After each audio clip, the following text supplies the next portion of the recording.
something from Akkamma Devi from Karnataka, something from Narada Bhakti Sutras, something from Baul songs, something from Manikya Vasagar from Tamil Nadu,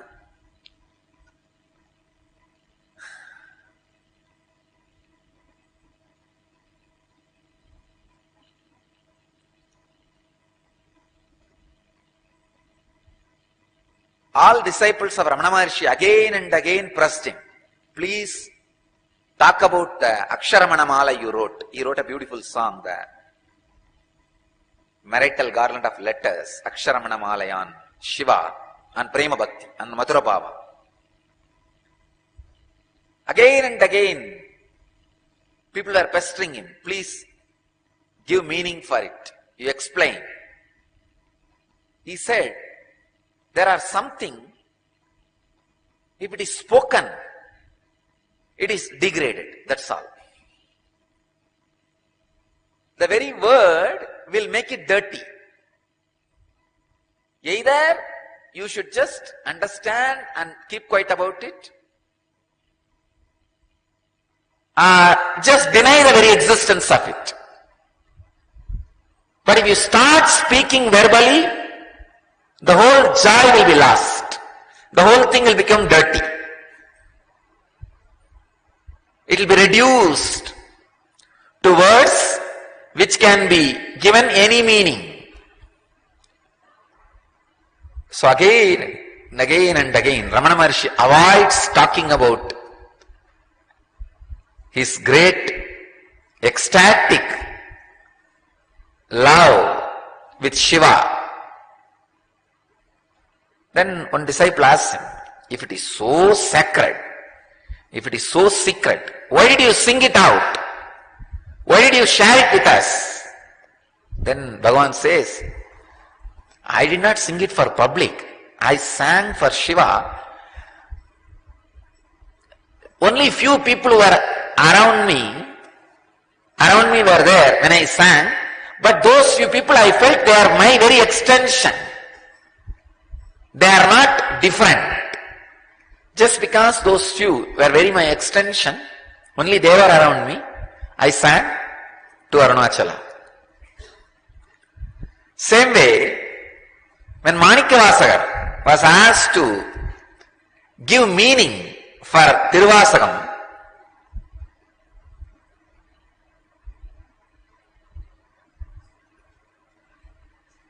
he just smiled and showed Nadaraja, just climbed those steps of the Garbhamandir of Chidambaram Nadaraja and disappeared into Nadaraja. I can understand. Surely you can't reduce it by verbalizing. It's too much, too sacred. Even I cannot verbalize exactly what is the great ecstatic Prema Bhakti. Maybe I can inspire you all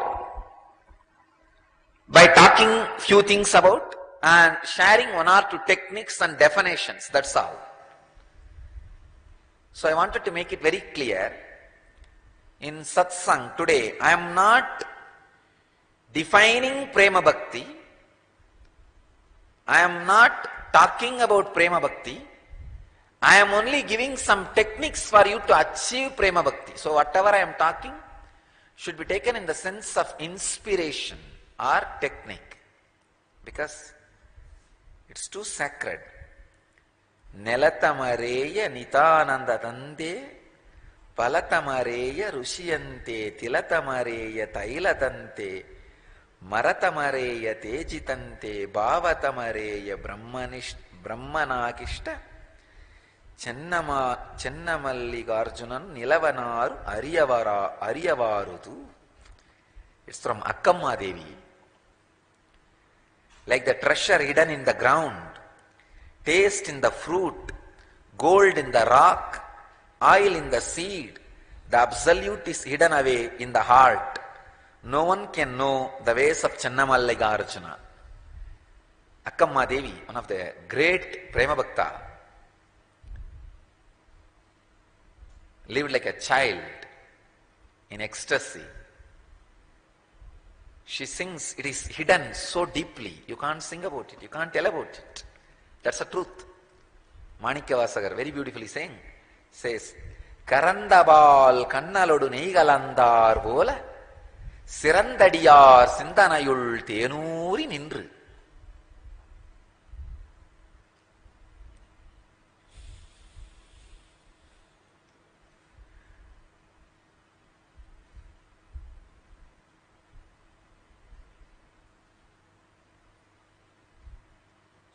Karandabal kannalodu neigalandar vola Sirandadiyar Sindanayul Tenuri Nindru.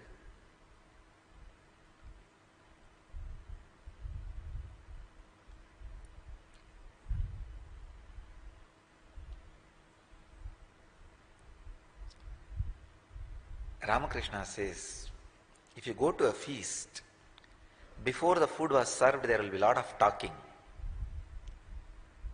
When the food is served, the noise will come down. You will hear only the noise of asking, hey, one more vada, one more laddu, a little more rice. Only those few words will be heard. But after a few minutes, even that will not be heard. Ramakrishna says very beautifully, only the sound, chop, chop, chop, of food being tasted in the mouth, or the sound of the curd in the leaf plate, only that will be heard. I can say, these great sacred sentiments, they are neither the noise of gossip, nor the noise of get the laddu, get the jaggery, get the vada. No. It is the noise of chup, chup, chup. Akkamma Devi has nothing to tell, but she has something to sing. It is too much. See, if you are too much in stress, you may not want to tell anything to anybody to show that you are weak or stressed, but your face will show, you will do something like that sometime. Oh God. Your face will show it. Same way, Akkamma Devi doesn't want to tell anything. She can't. It's too much.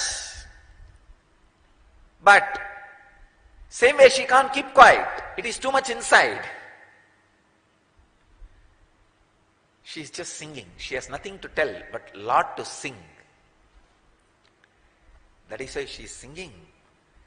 Nelatamareya nitanatante, palatamareya ruchiyante, tilatamareya tailatante, maratamareya tejitante, bhavatamareya brahmanakishta, Channamallikarjunanu nilavanaru ariyavarudu. Like the treasure hidden in the ground, taste in the fruit, gold in the rock, oil in the seed, the absolute is hidden away in the heart. No one can know the ways of Channamallikarjuna. She is not telling anything in this, no meaning. Final conclusion of this whole statement is, the ultimate is hidden in your heart. Nothing can be told. Tell that in 2 words.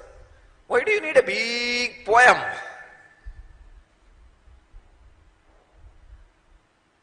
Because it is too much to be told in 2 words. You can't do anything. When you are possessed with that experience, anything you do is poetry.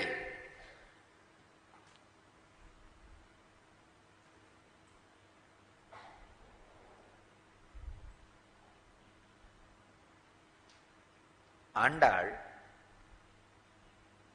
every day she will wear the garland which is made for Krishna, Vishnu. One day the father, of course, who brought her up. We don't know who is the physical father or the biological father. We only know somebody who brought her up. Periyalvar. So he caught her. Then all of you may be knowing the story that he made a new garland and took it to Vishnu, and Vishnu doesn't want to wear, and it fell again and again, and he asked, get me the garland worn by her. Then he realizes her glory, and somebody asks her, what do you mean by wearing the garland for Krishna? She says very beautifully, no, I am wearing it for his pleasure. I am beautifying my body because he is going to see me. He is going to enjoy me. He is going to experience me. No more independent identity. Even the body is offered to him, Krishna. Krishna Prasada or Nivedya kept for Sri Krishna.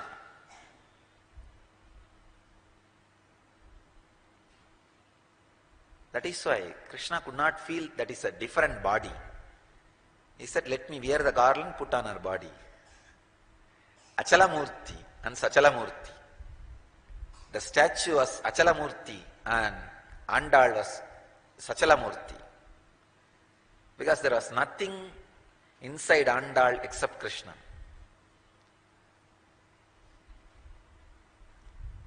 Dressing up because Krishna will see me. This belongs to him. So Akkamma Devi has nothing to tell, but she has to tell something. So that she expresses her extraordinary ecstasy. When you are in bhakti, you don't possess bhakti, bhakti possesses you. It's not like one more thing, you will have it in your house. Oh, these objects. I have bhakti also. No.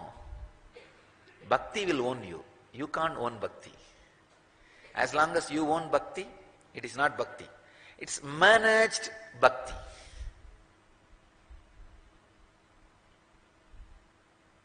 When bhakti owns you, is real bhakti, prema bhakti. கரந்தபால் கண்ணலொடு நெய்கலந்தார் போல சிறந்தடியார் சிந்தனையுள் தேனூரி நின்று பிறந்த பிறப்பருக்கும் எங்கள் பெருமான்.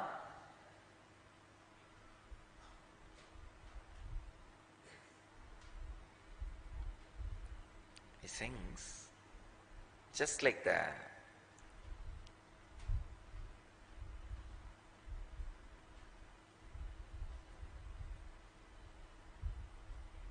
Milk, sugarcane juice and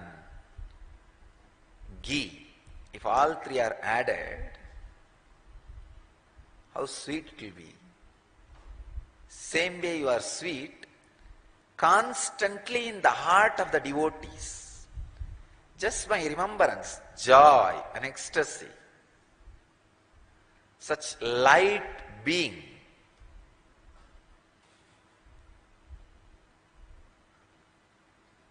Such an ecstatic being.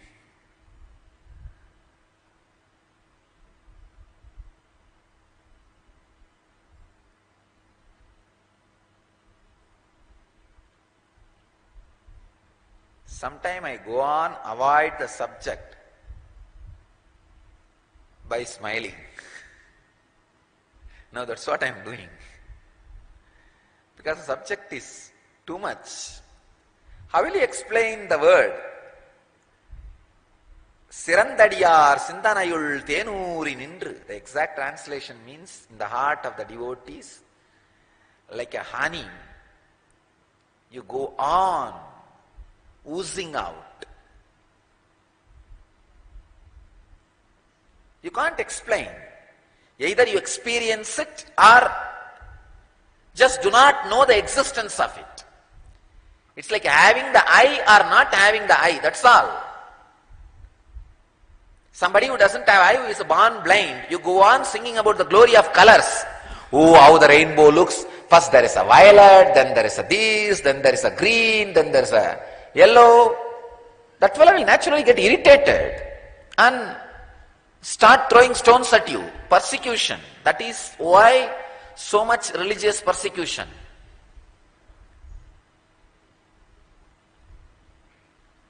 And these kings with so much of wealth, harem of women and palace and everything, they are so deeply depressed and insecure. And these beggar fellows singing in the street, this Jnana Sambandar, Appar and Thirunavukarasar, Manikkavasagar, Sundar, all these guys, singing in the street, Namarkum Gudiyallom, Namanukku Manjom, Yemambom, Vidarpadom, looks making fun of king. That is why that guy gets completely threatened and frightened and puts him in the prison.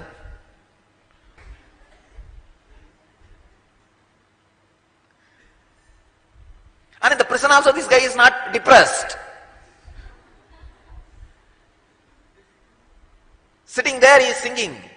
Masil Venayum Malai Madiyamum Visu Dendralum Vingila Venilum Musu Vandarai Boigayum Gondrade Isan Yendai Yenayadi Nidale Katunai Puttiyor Kadalir Paichinum Natunayavad Namachivayame.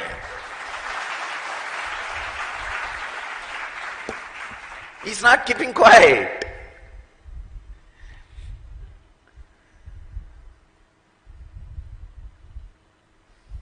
Sometimes singing about bhakti becomes dangerous.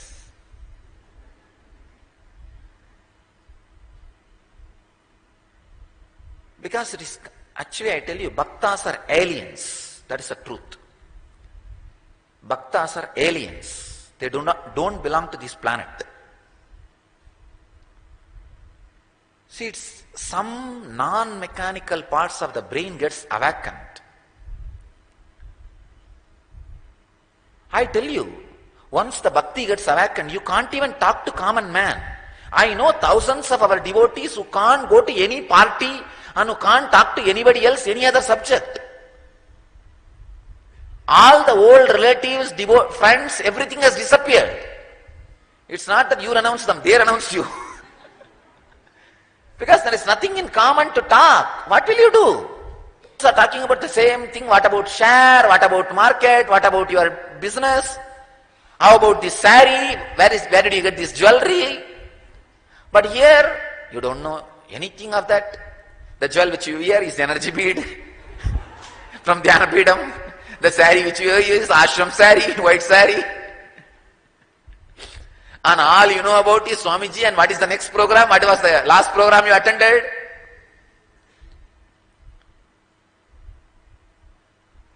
Difficult. Not for us, for others.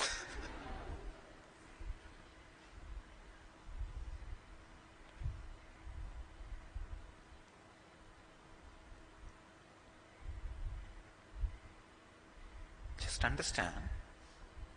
Somebody is thinking he is the king of the whole country.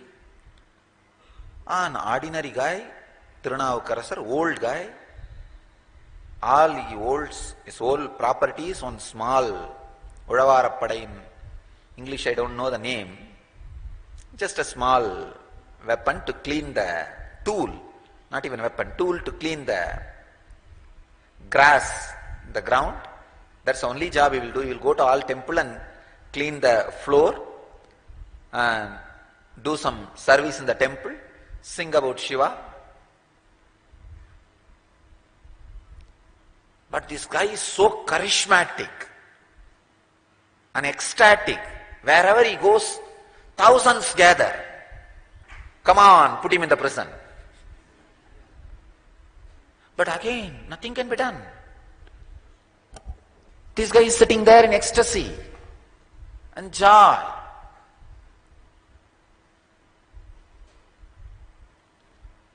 Bhakti is awakening of the non-mechanical parts of your brain.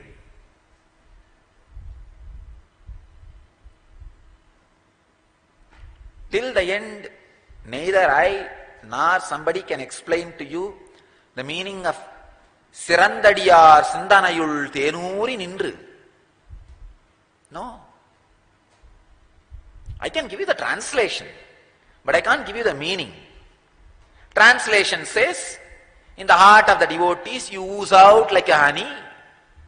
What do you understand? You understand the word honey, heart of the devotees, oozing out, and you try to fix all that and create a visualization. There is a heart, and like pus usually oozes out in the wound, from the wound, the honey oozes out from the heart. If really honey oozes out from the heart, what do you need? You need a bypass surgery. Or open heart surgery. How will you describe? How will you explain? It is only the ecstasy which can sing. For Prema Bhakti, explanation is not possible. Only experience is possible. Maybe. How my eyes expand when I utter these words. How my throat chokes when I sing these words. The joy my body language expresses when I recite these verses. And the courage my being radiates with these great words, these sacred sentiments. Maybe, I hope that can transmit this into you. The experience may be transmitted into you. That is the only reason I do go on singing, talking every morning.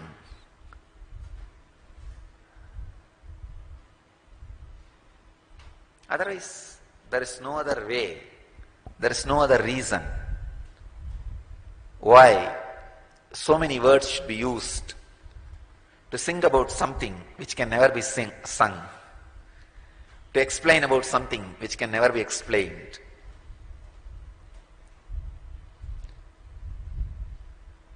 Maybe I'll try to define one or two things from the Narada Bhakti Sutras.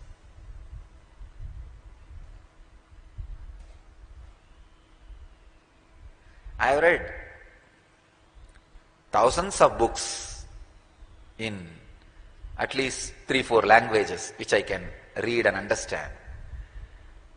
Only one book in my experience does not talk about the subject at all about which the book is supposed to talk. If it is Yoga Sutra, it talks completely about yoga. If it is Brahma Sutra, it talks completely about Brahma. There is one book does not talk about the subject which is supposed to be talking, which that book is supposed to be talking. That is Narada Bhakti Sutras. The title is Bhakti Sutras, but till the end Narada is not able to touch 1 inch of bhakti. He goes on beating around the bush.